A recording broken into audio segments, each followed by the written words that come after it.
This totally is a metaphor of US immigration law, right? Just blow all your problems to other countries, right? Or the non-immigrant visas, blow it to the immigrant visa category. Hola, mi nombre es Margaret y soy una paralegal para la oficina de Singh Associates.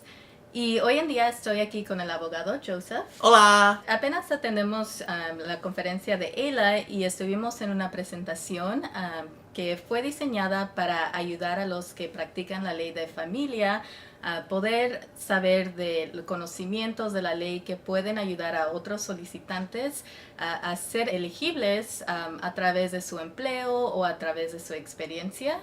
Entonces yo estuve muy sorprendida de saber ciertas cosas porque a veces uno piensa si no tengo un hermano o no soy casado o no tengo ciertas peticiones, no puedo tener una solución, no puedo ajustar, pero en realidad sí hay soluciones. Entonces el propósito de hoy es de enseñarles 3 cosas que deben de saber y que ojalá puedan aplicar en su práctica o que pueden llevarle esta información a sus abogados. Let's get to it. Cuando alguien está evaluando un caso, típicamente es muy normal que haya violaciones, ya sea que hayan entrado ilegalmente o que hayan trabajado sin autorización. Igual como en los casos de familia, donde eso se puede perdonar, lo mismo existe para los casos de empleo. Por ejemplo, en un caso de familia, si tú te casas con un ciudadano, se puede perdonar el tiempo de la presencia ilegal en los Estados Unidos.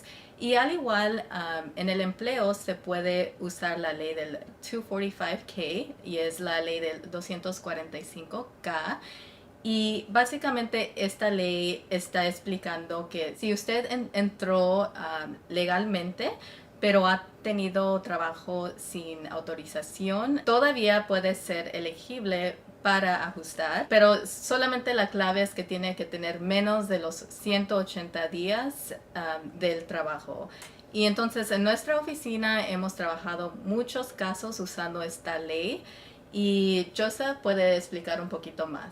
We most often see the 245K when somebody's on H-1B and then their I-140 is approved and then they're doing adjustment of status to get a green card and then there's some status violation. Or somebody who's an international student, their bachelor's degree ended, their master's degree ended, and they're ready to do adjustment of status to get a green card whether through EB1, EB2, or EB3, and again, there's some unlawful presence violation. It's by no means as good as marrying a US citizen where you could just waive almost unlimited amount of unlawful presence, but 245K can still waive some unlawful presence, so it's better than nothing, and we use it actually quite often, and it's easy. There's no additional form that you have to use. You just put it in your attorney brief and you file. And so anybody who's practicing in the immigration world should know about the 245K, especially the people who primarily do family immigration. Ahora, para muchos de nosotros que practicamos la ley de inmigración basado en familias, ustedes saben que muchas veces nuestros clientes tienen muchas violaciones, que a veces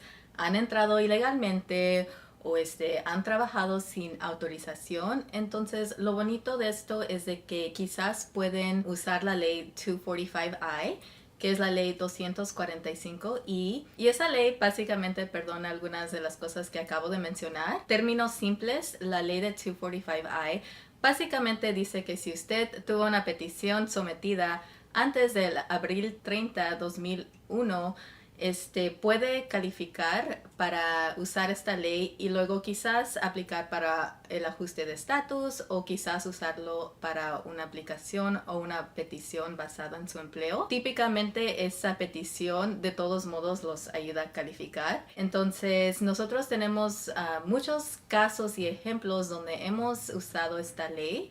Y Joseph puede hablar un poquito más sobre esto. 245I can be tagged onto almost any employment-based categories, and most family immigration lawyers don't know 2 things that can really help them. So first is the unemployment unskilled worker. A lot of times people think employment-based green card, you have to be super talented. Well, yes and no. You could be an unskilled worker with less than 2-year experience. Once you get your I-140 approved, then you could tag on with the 245I and get your green card that way. But that's not all. You can also go to the very top of employment law. You can get the EB-1A Extraordinary Green Card. Just because somebody's unlawful here in the United States, qualifying for 245I, does not mean they are not extraordinary. Maybe they're the best masseuse or soccer coach or chef. As long as you can prove you're the best in your field, you can get the EB-1A, and then you can use the 245I to get the green card. As long as the 245I applies to you, really think hard, because an employment-based application can potentially help you and your family get a green card. So, en realidad hay muchas opciones para alguien obtener su tarjeta verde, y no solo por estar casado con alguien o por su relación familiar puede ser elegible.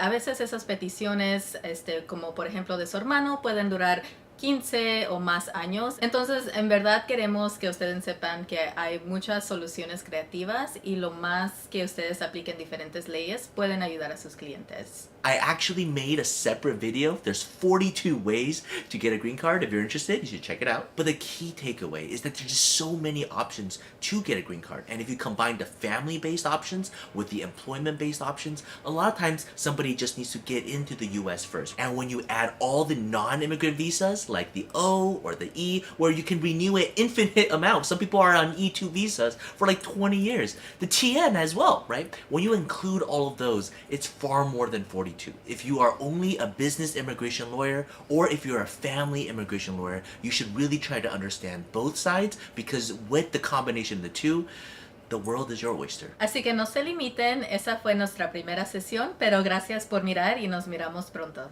Thank Adiós. you. Bye-bye.